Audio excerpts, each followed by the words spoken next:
So what we have for you guys today is For the Love of the Marginalized. However you heard about it, we're happy you're here.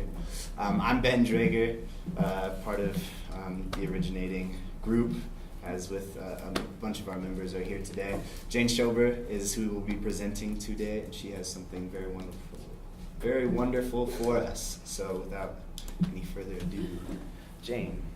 Thank you guys all for coming. Last week, Haley presented, just for anyone that wasn't here last week, and the title of that, so For the Love of Thought is the title of our organization, and so every week we change For the Love of blank.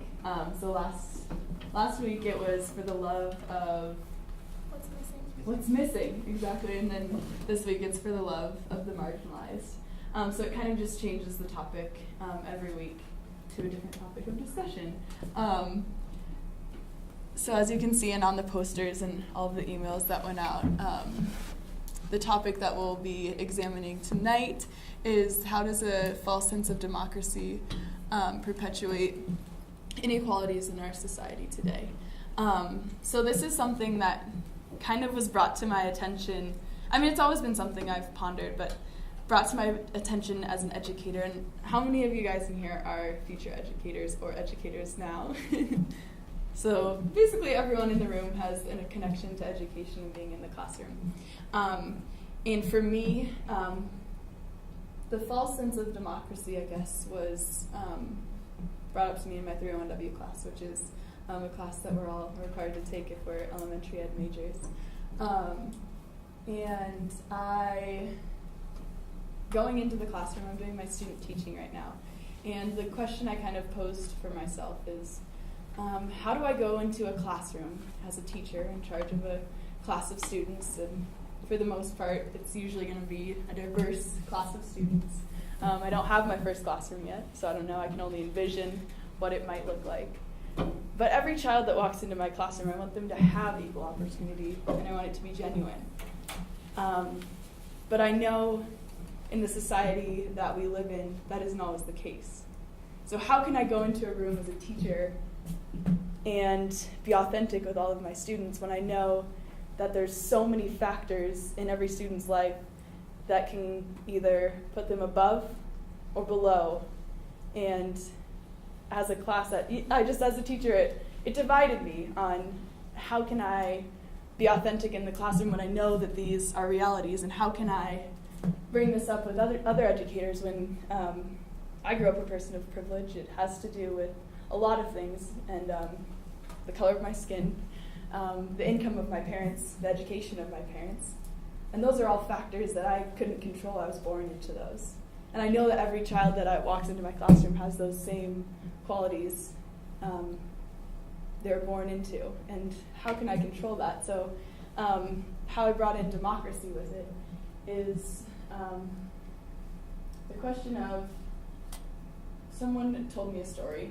They had a foreign exchange student in their class. He's been a teacher for a long time, and he had a foreign exchange student in the class, and he raised his hand and he said, "You guys are all U.S. citizens, correct? You're all voting citizens." And he said, "If you are living democracy, why do you need to learn about it?"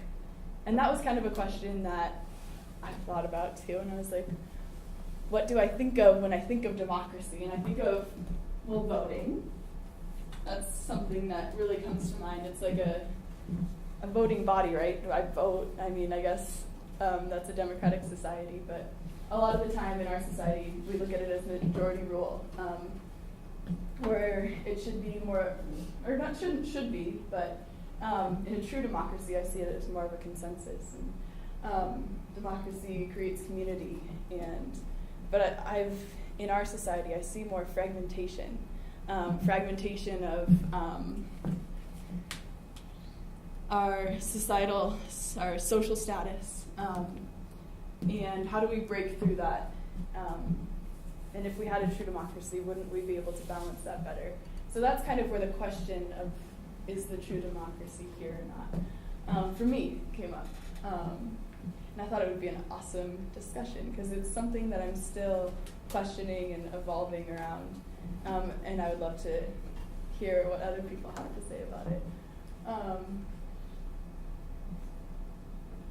And I think democracy is a beautiful model, and it should permeate more than just our form of government. It should be kind of in more all of the aspects, more holistic thing in our society than just voting. Another comparison that I thought of is, well, if you were to use democracy as a model in like your family, I'm not gonna have my kids vote, just vote, and it's like, well, then that's not what democracy is. That's maybe what our society views it as, because I can see that as being a pretty common response to that. So that raised some interest in my life. So here is a land of equal opportunity. America, isn't it great? If you work hard, you will succeed, and if you do not succeed, then you must be lazy. This is something that I have a problem with. I don't believe that if you don't succeed, you're lazy. I think people are born into the life circumstance, going back to being born into privilege, or being born into the opportunity that I know myself I was born into, and I know some people aren't born into. And another thing is this allows you to blame the individual instead of the society or the system or whatever they're participating in. Another example that I thought of when writing this slide was standardized tests. As educators, we know that a certain population does really well on standardized tests, but another percentage of the population doesn't do very well on standardized tests. And is that, who's creating these tests? Why do they benefit a certain population over another population? What does this cause? What perpetuation is being created through this? So that's another thing that I've seen as a teacher, future educator. All right. So who benefits from this illusion? People of privilege and power. And how do they benefit? I'm sure you guys can all read, but power is stripped from the conversation. So it's something we may not even be conscious of. When power isn't in the conversation, it's not being questioned. If you can point fingers at people, like an individual, I found that a lot of our society is kind of fragmented. We fragment our government, we fragment our school subjects, instead of having like a holistic, kind of organic approach to learning.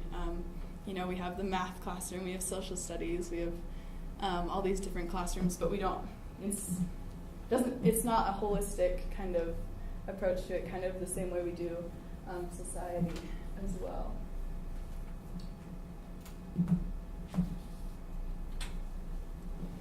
And then back to the title of today's discussion. So what is the result for those who are not benefiting? Marginalization. And this is kind of where I wanted to open up the floor for discussion.